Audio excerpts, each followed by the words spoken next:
नहीं हो सकता। प्रेम अलग चीज है, राग अलग चीज है। प्लीज, हम प्रायः राग को प्रेम समझते हैं। फर्क क्या है? जब आप राग बोलते हो तो हमें तो ऐसा लगता है कि जिस व्यक्ति को लेकर के हम सुख के प्रति अधीन अनुभव करते हैं कि हमारा सुख इस व्यक्ति से जुड़ा हुआ है, इस वस्तु से जुड़ा हुआ है, तो सुख के प्रति जो अधीनता है इसका नाम राग है।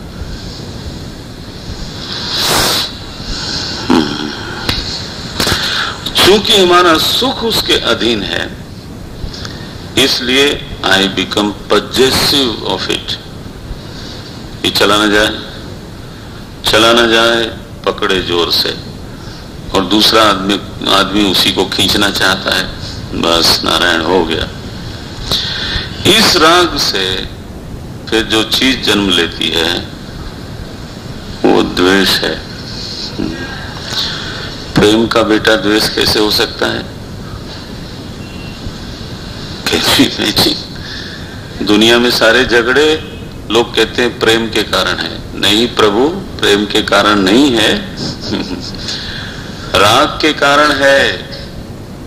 जिस चीज में हमने अपना सुख डाल दिया, अधीन हो गए उसकी ओर कोई देख भी ले, ओफ ओफ, हीटर लगता है यहाँ।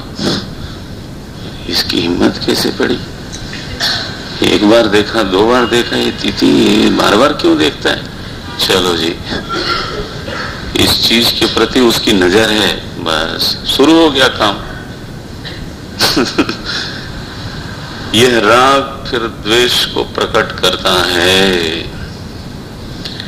प्रेम क्या चीज है, चलो बोलते ही हैं, ये मजेदार चीज है। आप भीतर मगन हो, मस्त हो, आनंद में हो, और वह आपका भीतरी आनंद जब आपके व्यवहार में प्रकट होता है तो लोगों को लगता है कि बड़े प्रेमी स्वभाव के हैं, बट रियली स्पीकिंग वो मजे में है, दैट्स ऑल। ये आपका लड़का भी समझता है। जब किसी दिन आप अच्छे मूड में होते हो और बच्चों से प्यार करते हो तो बच्चे आपस में बात करते हैं, हाँ डैडी बड़े अच्छे मूड में दिखते हैं। सो देन आप जो कुछ करते हो उसके लिए वो आउट ऑफ लव होता है। केयरफुली, आउट ऑफ लव होता है। हम स्वयं पहले अच्छे मूड में हैं और उस मूड को एक्सप्रेस कर रहे हैं। राग क्या है कि मैं कुछ करता हूं किसी के लिए for the love, not out of love. We do something for the love, that becomes राग, क्योंकि वहां हम लेना चाहते हैं कुछ। जब आप आनंद में हो तो आप लेने के लिए नहीं करते, देने के लिए करते हो।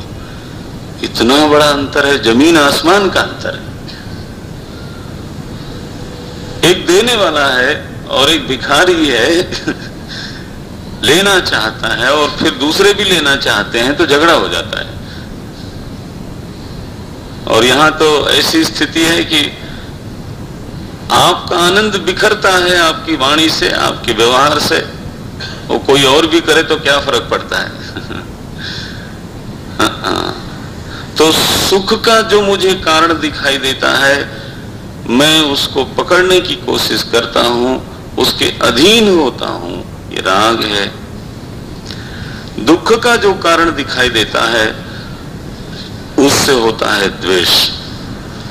और हमारा जीवन पूरा का पूरा, भगवान शंकराचार्य लिखते हैं, संसारः स्वप्न तुल्यो ही, आत्मबोध का ही है श्लोक। पता नहीं वहां तक पहुंचे कि नहीं। संसार स्वप्न तुल्यो ही राग द्वेषादि संकुल। ये संसार की हर चीज राग द्वेष से आच्छादित है। गीता में ये बात बिल्कुल स्पष्ट कही। इंद्रियाणि इंद्रियार्थेषु राग द्वेषौ व्यवस्थितौ, भगवान बोलते हैं हर इंद्रिय का अपने विषय में राग और द्वेष बिल्कुल व्यवस्थित है। ये सब्जी पसंद है, ये सब्जी हो गया कि नहीं, व्यवस्थित हो। ये शब्द पसंद है, ये शब्द गड़बड़ है, ये सुगंध और ये नहीं। भगवान कहते हैं हम तो पूरी दुनिया में एक आवरण किए बैठे हैं। कैसे, क्यों हो गया ये राग द्वेष? क्योंकि सुख दुख का कारण हमने किसको माना हुआ है? व्यक्ति को, वस्तु को, देश को, काल को। जैसे ही यह धारणा बनी अपनी पक्की, कच्ची तक तो नहीं बनता, पक्की,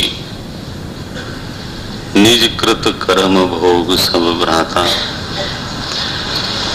कारण कर्म है, व्यक्ति नहीं। तो पहचान क्या है कि मैं कर्मवादी हो गया, परिस्थितिवादी नहीं रहा। पहचान ये है कि मुझे व्यक्ति से राग कम हो या न हो तो क्या कहना, लेकिन एटलीस्ट कम हो। व्यक्ति से द्वेष कम हो। एक व्यक्ति दुख दे रहा है, द्वेष होना स्वाभाविक है, होता ही है, लेकिन फिर बुद्धि किस लिए है? उस समय चिंतन ये आना ही चाहिए कि अगर इस व्यक्ति को मैं आज खत्म भी कर दूं ना, suppose this fellow is troubling me, let me kill him, तो खत्म करेंगे तो व्यक्ति खत्म होगा, लेकिन जिन कर्मों के कारण वो व्यक्ति हमारे जीवन में आया है, वो कर्म दूसरा व्यक्ति प्रकट करेंगे। और वो व्यक्ति हो सकता है सूद सहित आया हो, तो he will be more capable to give me beautiful pain. हाँ, नेम प्लेट बदलने से काम चलने वाला नहीं है। कुछ कर्म हैं जो अपने आप को क्षीण करना चाहते हैं, उनकी वजह से उस शहर का व्यक्ति हमारे जीवन में आया और वो रहेगा तब तक। और अगर हमने बीच में कोई चालबाजी करने की कोशिश करी, उसको बदला, इधर किया उधर किया, तो नेम प्लेट विल चेंज, वो आदमी चला जाएगा, दूसरा आदमी आएगा, द सेम नेचर। आपने अनुभव किया होगा, अरे यार ये तो पहले से भी गड़बड़ हो गया। ये पहले वाला तो फिर भी ठीक था। साधो कर्मन की गति न्यारी। ये कर्म है। जब व्यक्ति को यह धारणा बनती है पक्की, तो फिर वो व्यक्ति बदलने की कोशिश नहीं करता, है ना। वो जानता है कि व्यक्ति बदलना समाधान नहीं है।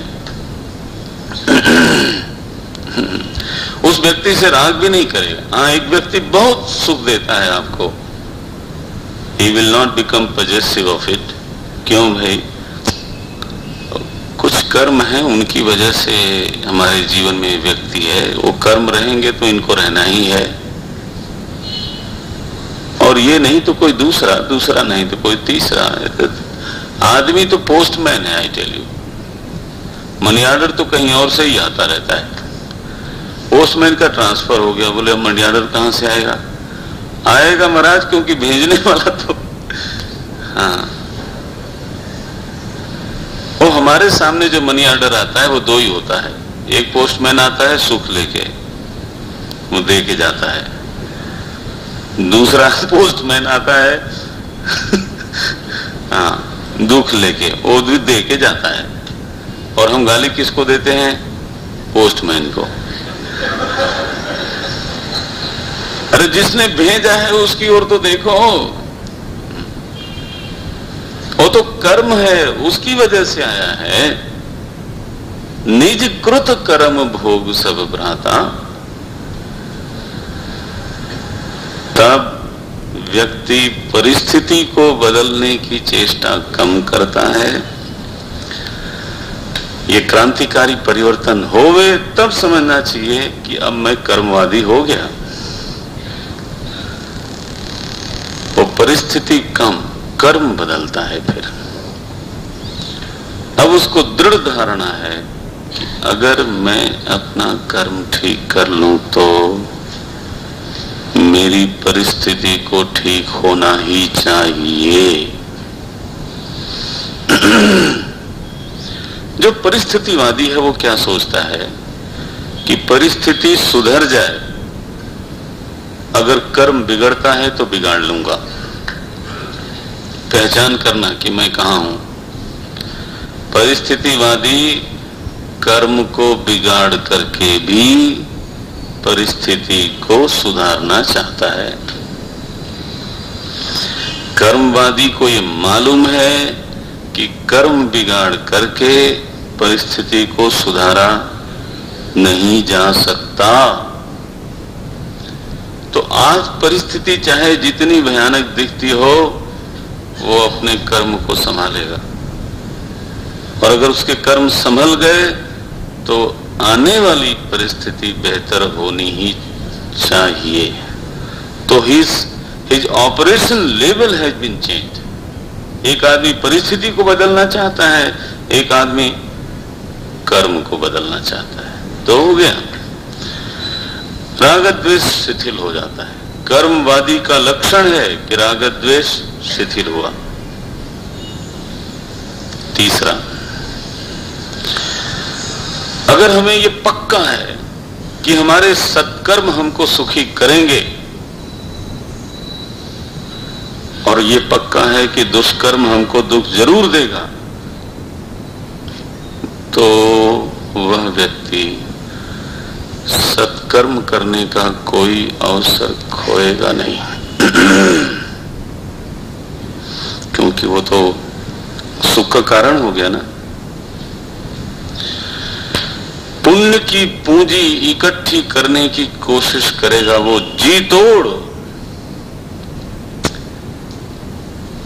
आज हमको मालूम है कि धन से सारी सुख सुविधा खरीदी जा सकती है, तो हम सुख सुविधा को पीछे रखते हैं, पहले किसको इकट्ठा करना चाहते हैं? धन को। धन के द्वारा सारी सुख सुविधा खड़ी हो जाएगी, इसलिए ये रहनी चाहिए मेरे पास। मैं चलूं तो सारा घर उठा के नहीं चलने की जरूरत है, थोड़ा सा आजकल तो वो कार्ड वार्ड भी बना के चलते हैं लोग, या whatever it is, we carry the money small, और वहां 5 स्टार में जाके रहेंगे। हमें मालूम है, अनुभव से सिद्ध हो गया कि धन से सुख सुविधा का सीधा संबंध है। So we earn money. थोड़ा एक स्टेप और आगे जाए, अगर ये सिद्ध हो जाए हमारी बुद्धि को कि पुण्य का सुख सुविधा से संबंध है, तो वी विल अर्न पुण्य।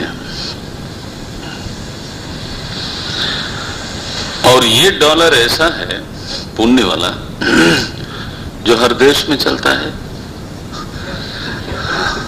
नॉट ओनली हर देश में, हर शरीर में चलता है।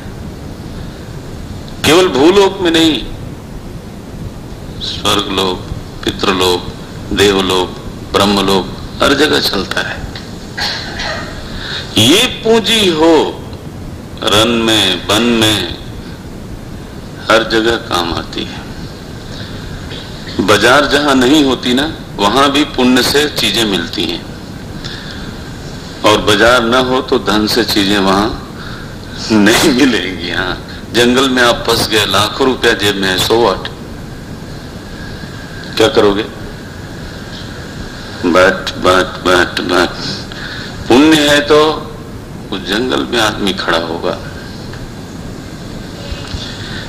बट बड़ा प्रश्न यह है कि हम क्या कर्मवादी बने कि अभी भी परिस्थितिवादी हैं।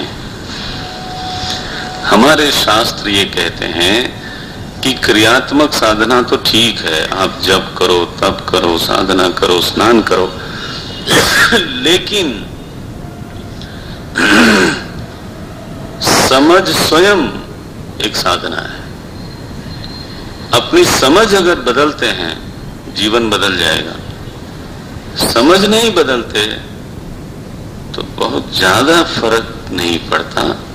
और फिर लोग टिप्पणी भी करते हैं कि ये इतना पूजा पाठ करता है, कोई जप भी करता है, थोड़ा ध्यान भी करता है, कोई खास परिवर्तन नहीं दिखाई दिया। परिवर्तन समझ से आता है। समझ केवल 2 लाइन की है कि सुख दुख का कारण परिस्थिति है या कर्म है। एक महात्मा ने मैं बहुत पहले ही समझाया कि ये बताओ तुम दुख चाहते हो? और मैंने कहा महाराज कौन चाहता है, बिल्कुल नहीं चाहता। बोले अच्छा तो फिर तुम उसको रोकना भी चाहते होगे? हाँ बिल्कुल रोकना चाहता हूं। सारी व्यवस्था उसको रोकने के लिए करते हैं, हमारे मित्र लोग भी उसको रोकते हैं, हमारा परिवार भी उसको रोकता है।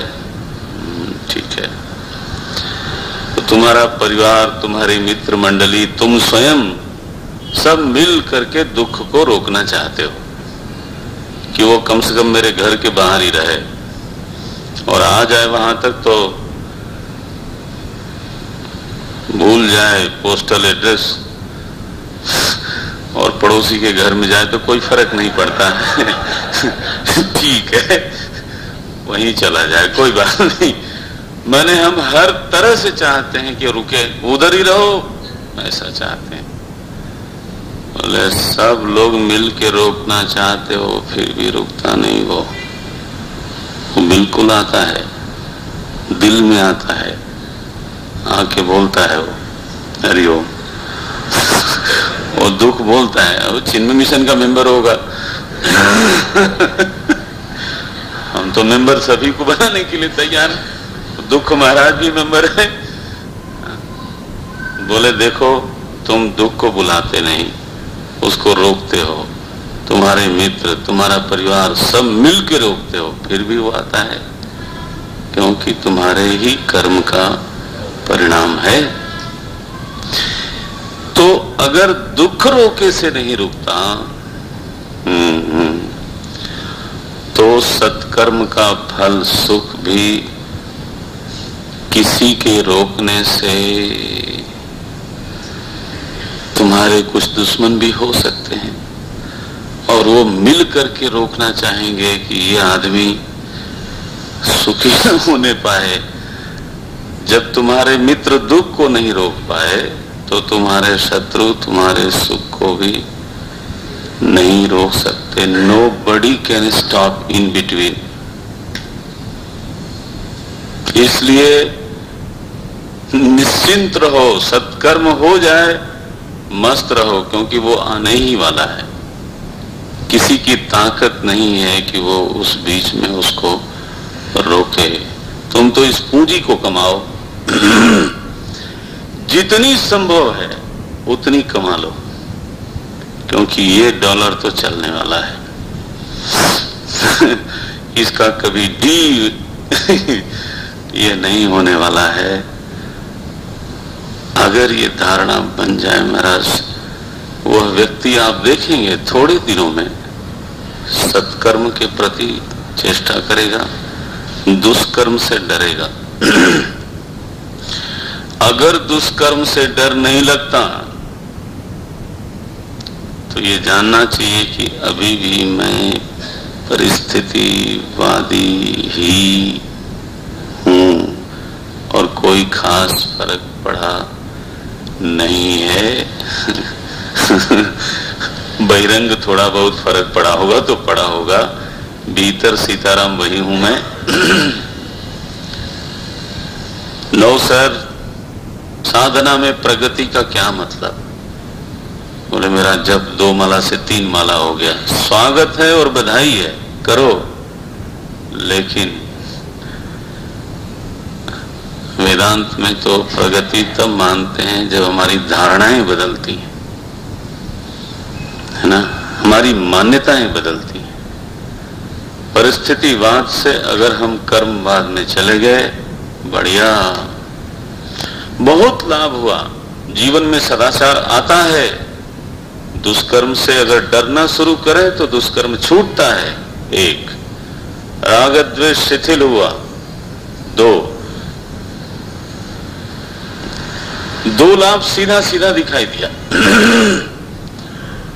जरा सोचो आप, दुष्कर्म जीवन में कम हो गया, सत्कर्म जीवन में आया, किसी से बहुत राग नहीं रहा, किसी से बहुत द्वेष नहीं रहा, जीवन कैसा हो जाएगा?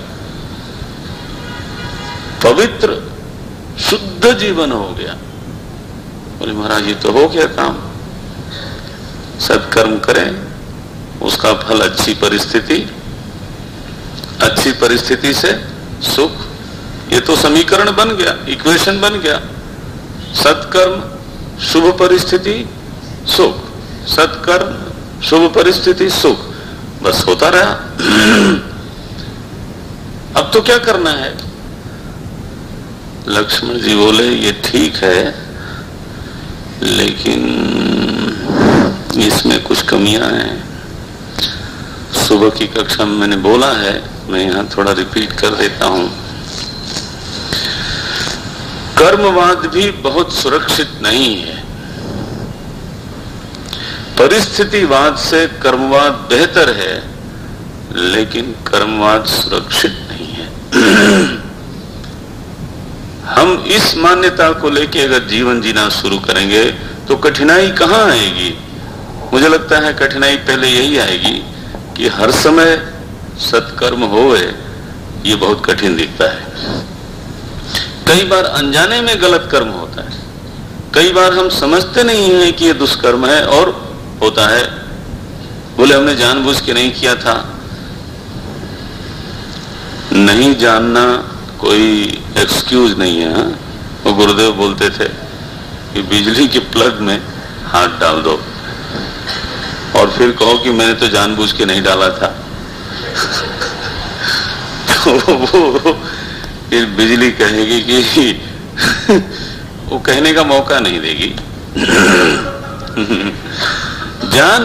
ये मत बोलो कि कुतुब मीनार से हम कूद गए, मैं नहीं जानता था कि मैं गिरूंगा। और law of gravity will start functioning. एक कर्म फल तो नियम के अनुसार मिलता है। आप जानबूझ के क्यों नहीं जानते? आप ये पहला अपराध है कि आपने सही सही चीज को नहीं पहचाना। So ignorance is can not be the excuse, मना किया गया है। सो एक तो पहले यही। दूसरा मैं कह रहा था, सत्कर्म करने से भी अभिमान नहीं मिटता। ये बड़ा दिक्कत है। अभिमान महाराज की ये हालत है कि कई बार सत्कर्म करने वाले का बढ़ जाता है। पहले तो फिर भी थोड़ा ग्लानि व्लानि मन में आती थी कि मुझसे गलतियां हो जाती हैं, है ना। कई बार थोड़ा हम सत्कर्म करने जाते हैं, समाज सेवा वगैरह थोड़ा करने जाते हैं, तो बस चढ़ते हैं ये अभिमान देवता। और वो चढ़ते ऐसे हैं कि फिर हम सेवा कम करते हैं और वो फोटो ज्यादा खिंचाते हैं। फिर होता है ऐसा। इसी को मैं कल कह रहा था, सांप सीढ़ी का खेल है ना। आप सत्कर्म के करके करके वहां तक पहुंचे और वहां अभिमान नाम का सांप मिला। अभिमान बढ़ा तो ले आया नीचे सीधा। बड़ी मेहनत से हम ऊपर गए थे, आने में अभिमान बढ़ जाए तो आपको दुश्मनों की कोई जरूरत नहीं है, अकेला ही काफी है। ये विचित्र चीज है, हम सबको सताती है, लेकिन क्या किया जाए। अभिमान केवल मुझको प्रिय लगता है, मेरे निकटस्थ व्यक्ति को भी मेरा अभिमान अच्छा नहीं लगता। तो ज्यादा अभिमानी होने का मतलब है सभी को अप्रिय होना। सब लोग फिर कतराने लगते हैं, बड़ा इगोइस्टिक आदमी है, क्या उससे मिलना है। शुरू हो जाएगा मैं पारायण, क्या अखंड रामायण पाठ शुरू कर देगा वो तो। हर जगह मैं।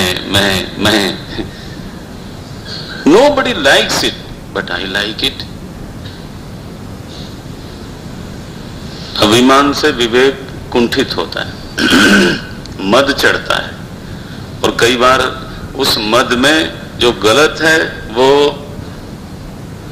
सही लगने लगता है। ये दूसरों के लिए बुरा होगा, नॉट फॉर मी। अच्छा, ये प्रभुता पाई काहि मद नाही। मद चढ़ता है तो गलतियां करने में भी मजा आता है। लगता है छोटे आदमी के लिए कानून बनता है। हाँ? मैं तो कानून से ऊपर हूं, क्योंकि केवल मैं मंत्री नहीं मुख्यमंत्री हो गया हूं। अब पता चला झारखंड में जाकर के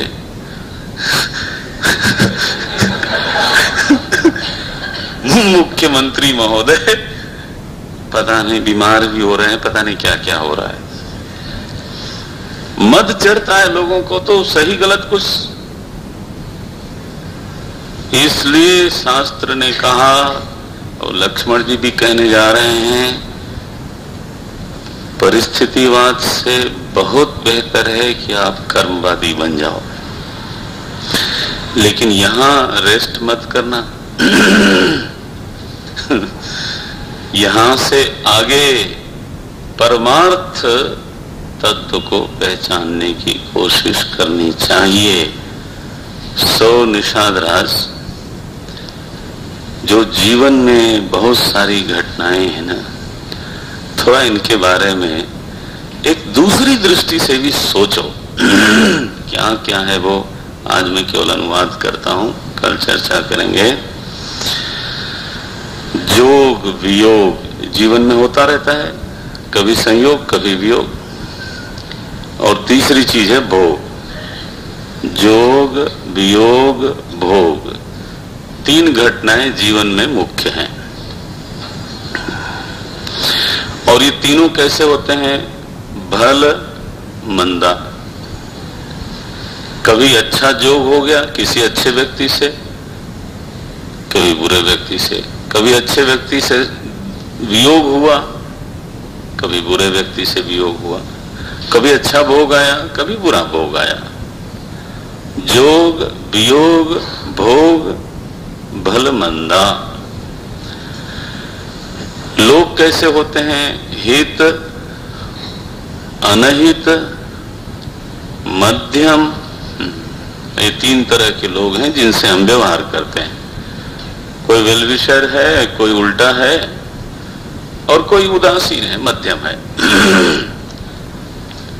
लक्ष्मण जी ने कहा ये कितने हुए? 5। जोग वियोग भोग हित अनहित मध्यम, 6 हुए। बोले निषाद राज, ये फंदे हैं, फंदे।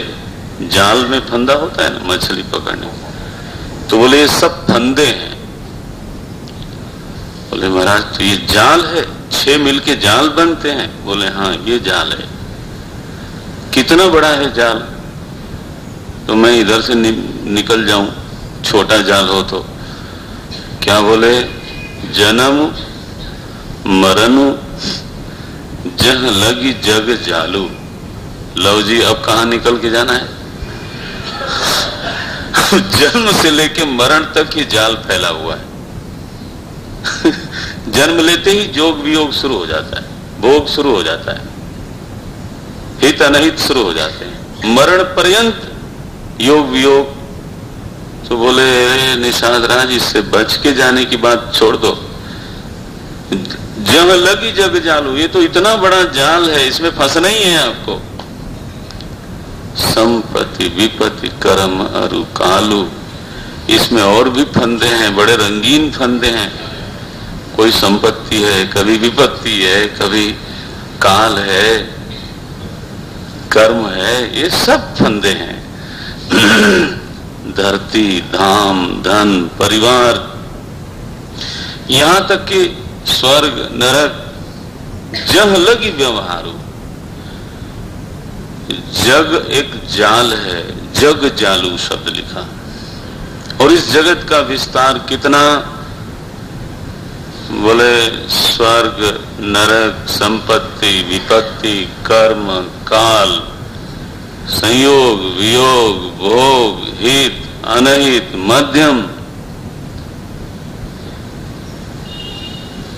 ऐसा ये जगत है पूरा, ये पूरा जाल है। और ये जो चीजें गिनाई वो सब के सब खूबसूरत फंदे हैं। फंदे माने ये क्यों फंदा कहा?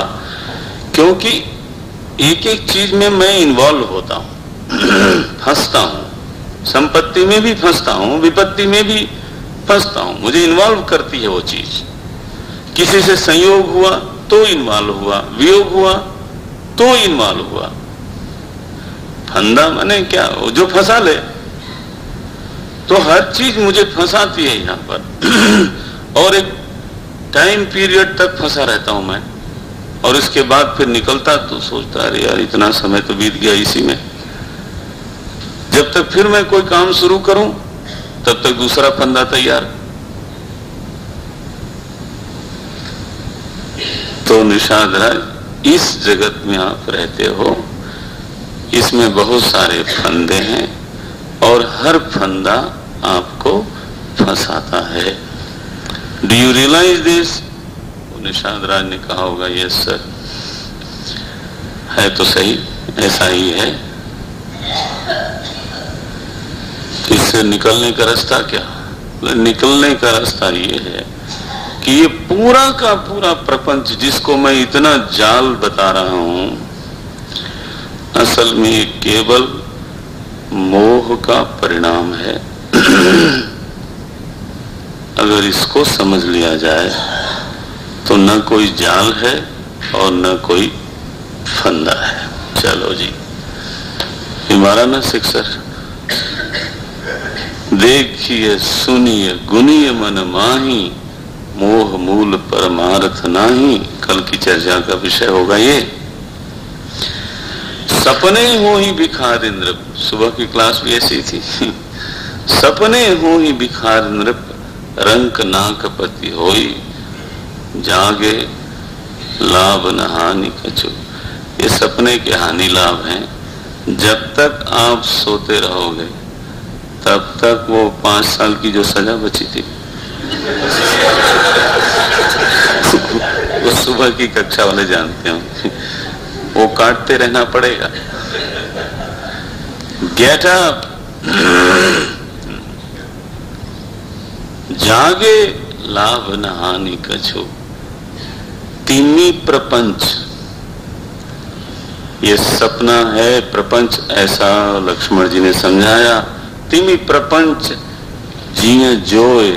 ये जोय शब्द गुजराती है जो यहाँ आ गया। जोय माने देखना है ना, ये ना। ऐसे ही हृदय में प्रपंच को देख लो, समझ लो। एक्चुअली साधु लोग ने घूमते बहुत थे देश में, तो उनकी कोई एक भाषा नहीं रह जाती थी, वो खिचड़ी होती थी। हाँ, सदुक्कड़ी भाषा भी बोलते हैं हमारे साहित्य में। संत भाषा को प्राय सदुक्कड़ी भाषा बोलते हैं। तो कई जगह की भाषाएं उसमें मिलती रहती हैं। तो यहाँ जोय शब्द तो वहां से आ गया। तिमी प्रपंच जिय जोय, ऐसे देखो इस प्रपंच को। तो कर्मवाद से सीधी उड़ान भरी और बोले इकट्ठे पूरे प्रपंच पर प्रहार करो, जग जाओ यहां से। न परिस्थिति, न कर्म, न काल, न भोग, न जोग, न वियोग। कल करेंगे इस पर चर्चा। ये तो दर्शन का सबसे ऊंचा शिखर है ना। कल करेंगे। धन्यवाद। हरि ओम। आरती करें।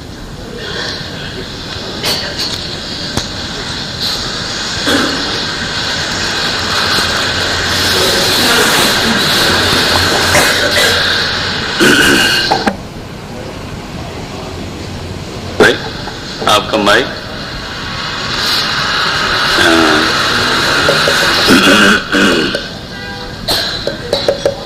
चेक कर लें।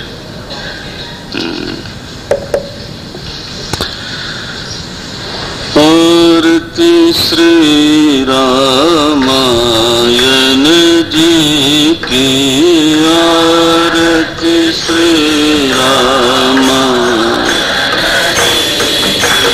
कीरति कलित ललित सियति की, कीरति कलित ललित आरती श्री रामायण जी की,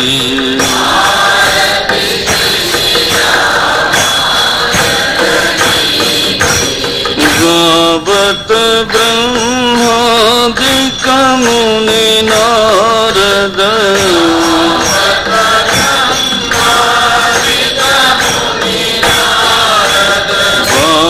वाल्मीकि विज्ञान विशारद,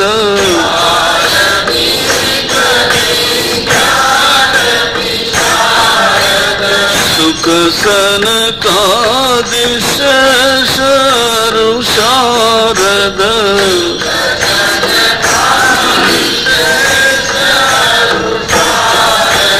वरण पवन सुत कीरतिनी की, वरण पवन सुत की, आरती श्री रामायण जी की, आरती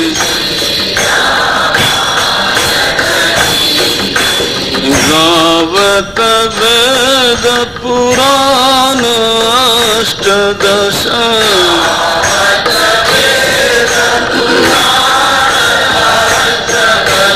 सबो शास्त्र सब ग्रंथन को रस,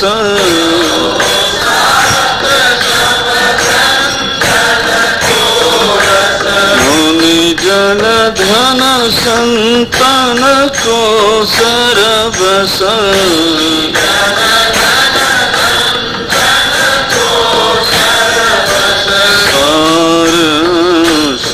सम्मत सब रीति सार,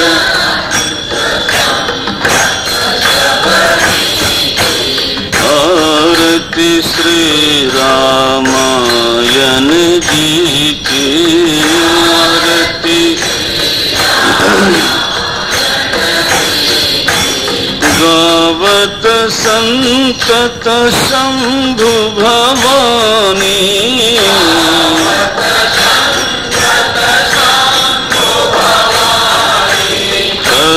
घट संभव मुनि विज्ञानी,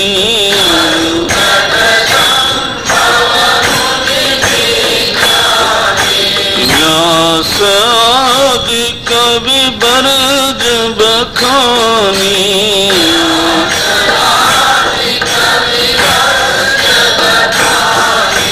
काग भुसुंडी गरुण केरी की,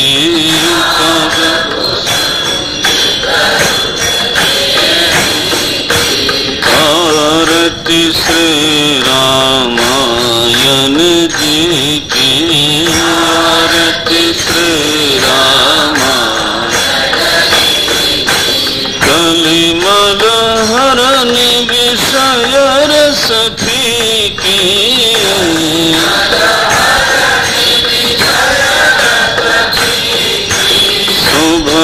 सिंगार मुख जुबती की,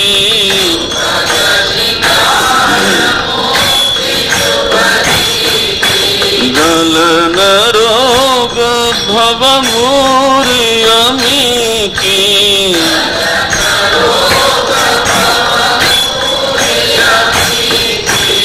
आत्मात सब विधि तुलसी की, आत्मात सब विधि,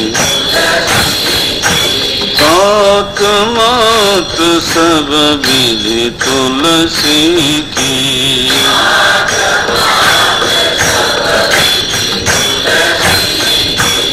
आरती श्री रामायण जी की, आरती श्री रामायण,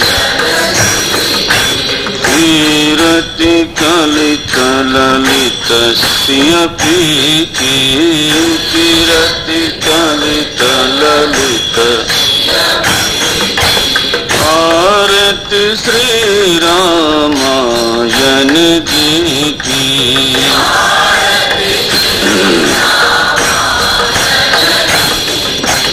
आरती श्री रामायण जी की, आरती श्री रामायण जी की, रामायण, रामायण जी की, रामायण। सियावर रामचंद्र भगवान की, पवन सुत हनुमान, बोलो भाई सब संतन की, सद्गुरुनाथ महाराज की। ओ